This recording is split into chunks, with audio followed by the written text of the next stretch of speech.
Olá, alunos do curso Técnico em Agropecuária, da disciplina Morfologia e Fisiologia Vegetal, dando continuidade aos conteúdos sobre a fisiologia vegetal, nós estudaremos essa semana como a água é transportada junto com os minerais ou os nutrientes presentes no solo.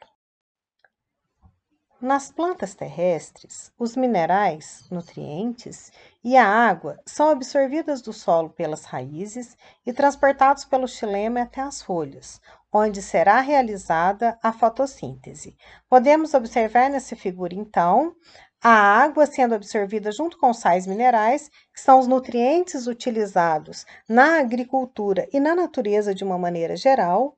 Essa água e os nutrientes chegam até o xilema, que é um vaso condutor responsável pelo transporte de água e sais minerais, e chega até as folhas, onde parte dessa água vai ser utilizada para hidratar todas essas células para realizar a fotossíntese, uma vez que para a realização da fotossíntese há necessidade da quebra de uma molécula de água, como nós estudamos na aula anterior, e parte da água também será perdida para a atmosfera no processo de transpiração. A absorção de água e nutriente ocorre principalmente na região dos pelos absorventes, presentes nas raízes dos vegetais. No entanto, gente, os pelos absorventes, eles são anexos da epiderme, como nós estudamos no conteúdo de morfologia vegetal, e esses pelos absorventes, eles estão presentes nas raízes subterrâneas. Nas raízes aéreas, como em plantas epífitas, um exemplo delas a orquídea, nós não temos a presença dos pelos absorventes. Então, numa planta de raiz subterrânea, essa água é absorvida do solo por duas rotas. A rota apoplástica, né, que está aqui em azul, aonde a água penetra entre as células da epiderme, entre as células do córtex ou do parênquima cortical, ela chega até a endoderme. Quando ela chega aqui na endoderme, ela não consegue passar pela barreira. Essa barreira aqui, gente, é um espessamento que a célula tem que impede que a água chegue até o xilema diretamente. Nossa, mas então, como que vai acontecer? No entanto, gente, nós temos outra rota, que é a chamada rota simplástica. Nessa rota que nós podemos observar um pelo absorvente, a água penetra no pelo absorvente, passa no meio das células, ou seja, ela entra e sai, entra e sai, entra e sai das células até atingir o xilema. Então, quando a rota é apoplástica, essa água chega nesse espessamento aqui, né? Nas monocotiledôneas é chamado espessamento em U. Nas dicotiledôneas, de estria de Caspary, que vocês estudam lá em biologia celular. Ela pega a via simplasta, ou seja, ela entra dentro da célula até chegar ao xilema. E dessa maneira, a gente diminui a pressão de água e evita com que o xilema se rompa devido à alta pressão que essa água tem. Por mais que o xilema seja um tecido altamente resistente, se ele tiver um volume muito grande de água chegando até ele, ele vai se romper. Então, essas duas rotas de entrada de água do solo até o xilema, passando ou entre a parede celular da epiderme ou pelo pelo absorvente, elas chegam até o xilema. E a raiz promove, né, por transporte ativo, a entrada dos sais minerais em seu tecido. Ou seja, não entra apenas água. Na verdade, gente, por mais pobre que seja um solo, nós nunca vamos ter H2O pura. Ela sempre vai estar diluída na solução do solo. Ou seja, sempre vão ter minerais aqui, por mais pobre que seja o solo. E num sistema agrícola que nós trabalhamos hoje, as plantas têm que estar muito bem nutridas para que elas possam suprir a sua necessidade e ter uma lucratividade para o produtor. Então, ocorre aqui a entrada dos sais minerais em seus tecidos, se tornando hipertônica em relação ao solo. Isso promove a entrada de água por osmose. Então, aqui algumas curiosidades. Quando nós comparamos duas soluções e essas apresentam a mesma concentração de solutos ou de sais minerais, nós dizemos que ela é isotônica. Quando uma apresenta maior quantidade de soluto, ela é chamada hipertônica. E por fim, temos a solução com menor quantidade de soluto, que é chamada de hipotônica. Então, na verdade, quando nós temos absorção de água pelas raízes, existe ali uma relação hipertônica, aonde a concentração de solutos se torna mais alta. Por isso que a água é absorvida por osmose. Ela caminha para o meio mais rico em minerais, mais ricos em solutos, ou seja, numa solução hipertônica. Por isso que ela entra nas células, né, da raiz até chegar ao xilema. No entanto, gente, nós temos inúmeros manejos na agricultura que nós dependemos da água. Então, aqui nós temos uma área de milho. Essa área aqui, gente, é uma área de milho para produção do milho verde, né? Esse que é enlatado.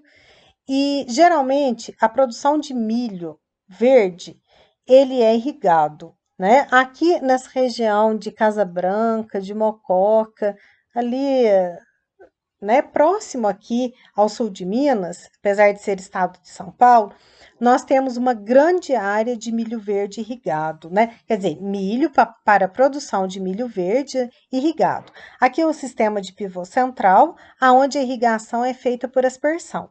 Nós temos outros métodos de irrigação, como gotejamento, e que nós fornecemos água para que essa planta possa crescer, desenvolver o máximo possível. Então, a importância da água na agricultura, assim como na sobrevivência de qualquer ser vivo presente na Terra, é enorme. Aqui um outro tipo de manejo de água de solo. Aqui é uma lavoura cafeeira. E aqui nós temos na entrelinha, que nós chamamos de rua do cafeeiro, mas é a entrelinha, né? O manejo de plantas daninhas. Então, alguns anos atrás, o manejo de plantas daninhas, gente, ele era feito por capina. Na verdade, esse termo manejo de plantas daninhas é um termo novo, né? Era chamado controle de plantas daninhas, que era feito ou por enxada manual ou por enxada rotativa. Ou seja, tirava essa planta daninha aqui da entrelinha e a lavoura ficava totalmente descoberta. Prejudica a planta? Claro que sim, porque quando eu tenho a planta daninha aqui na entrelinha, desde que ela seja manejada, é claro que eu não vou deixar essa planta daninha aqui concorrer com a minha lavoura cafeeira. Vocês podem ver que aqui ela está roçada, né? Eu poderia ter usado aqui um herbicida também, que eu faria esse manejo de forma química. Aqui eu faço por roçada, foi feito por roçada. E aqui, gente, a planta daninha que foi roçada transforma em matéria orgânica. A matéria orgânica aumenta a retenção de água no solo e a cobertura vegetal protege o solo contra a evaporação causada por elevadas temperaturas, né? E aumenta também a capacidade de retenção de umidade. Então, no manejo de plantas daninhas, eu estou manejando a água no meu sistema solo, extremamente importante para os sistemas agrícolas atualmente. Bom, um outro termo que nós vamos trabalhar bastante é a transpiração. Então, a transpiração, gente, ela é dada pela coesão e pela tensão. Então, vamos entender o que é isso? Então, quando os minerais são bombeados para o interior do xilema, então aqui, ó, eu tenho um pelo absorvente, né? A água vai ser absorvida e chega até o xilema, né? Quando ela chega ao xilema, ela sobe no sistema, né? Então, ele leva também, por osmose, a água, gerando uma pressão de raiz, que empurra a seiva bruta, que é a água e o nutriente, para cima. Então, essa pressão da água, né, que ocorre na raiz, vai fazer com que a água suba na planta. Ela tem um movimento antigravitacional, né, por um movimento de pressão. Ela sobe até chegar nas folhas. Chegando nas folhas, essa água, parte dela, é claro, vai ser usada no processo de fotossíntese e parte dela vai ser perdida pelos estômatos, que são anexos da epiderme presentes, né, nas folhas. O principal fenômeno responsável pela subida da água na planta é a transpiração. E a teoria que explica essa subida da água e de nutrientes é a transpiração, coesão e tensão. Ou seja, a água é uma substância extremamente coesa. Sua transpiração faz com que se crie uma pressão que puxa mais a água para cima, promovendo aqui a perda da água sob a forma de vapor através dos estômatos. A água, então, ela passa do xilema, né? Então, ela sai aqui do xilema quando ela chega nas folhas. Ela subiu da raiz, caule e chegou lá nas folhas, através de uma pressão. Então, aqui do xilema, ela sai para o parênquima clorofiliano, que nós já estudamos que ele é dividido em palissádico, em forma de palito, e lacunoso, que forma essas lacunas, né, que são os espaços vazios. Então, a água sai do xilema, vem para o parênquima clorofiliano, né, é utilizada no processo de fotossíntese. Aqui está cheio de cloroplastos, né, aonde a fotossíntese é realizada. E aqui essa parte da água, ela vai ser perdida pelos estômatos. Só que ela é perdida, gente, na forma de vapor. Nossa, mas por que na forma de vapor? Porque a temperatura atmosférica é maior do que a temperatura no interior da planta. Então, ela sai do seu estado líquido no interior da planta, encontra uma temperatura mais elevada na atmosfera, e ela passa do seu estado líquido para o estado gasoso e é perdida pelos estômatos na forma de vapor de água. E ao mesmo tempo entra o CO2. E o CO2 vai ser usado lá na fase clara ou bioquímica da fotossíntese para a produção de glicose. Então, os estômatos, gente, eles têm como principal função a troca gasosa. Então, os estômatos, eles apresentam, então, essa função, né, de trocas gasosas, e quando eles estão abertos, eles perdem água sobre a forma de vapor para a atmosfera, né, e absorve o CO2, que vai ser utilizado para a realização da fotossíntese. Então, aqui nós podemos observar um estômato aberto. Essa abertura dele aqui, gente, chama ostíolo, né? E o estômato fechado, ele tem essas duas células aqui ao redor, que são chamadas de células guarda, aonde a água chega até ela, né? E aqui nós temos duas células anexas que fazem com que o estômato se desenvolva muito bem na epiderme da folha. E nós temos plantas que nós já vimos lá em morfologia, que tem os estômatos na parte de cima, na parte de baixo, ou às vezes nas duas, tanto do lado de baixo como do lado de cima da folha, né? Que é chamado de anfistomática. No caso do milho, por exemplo. No caso do cafeeiro, ele é uma folha hipoestomática, tem só na parte de baixo da folha. E tem aquelas que têm o estômato só na parte de cima, que são chamadas de epiestomáticas, né?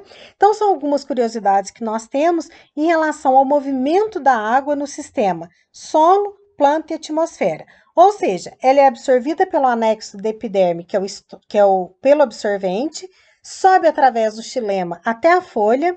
Lá na folha, ela é perdida pelo estômato, que é um outro anexo da epiderme. Bom, o desafio dessa semana que eu vou fazer com vocês, que todo mundo vai ter condições de fazer de uma maneira bem simples, né? Vocês vão pegar uma árvore, um arbusto, uma folhagem que vocês tenham em casa e vocês vão irrigar essa folhagem, né? Ainda mais que nós estamos passando por um período de seca muito intenso. Então, vocês vão irrigar, vocês vão molhar esses vasinhos, ou se tiver num canteiro, vocês vão molhar o canteiro, qualquer planta que vocês quiserem. E vocês, após vocês fazerem irrigação, vocês vão vir com um saquinho plástico e vocês vão colocar ao redor de um ramo.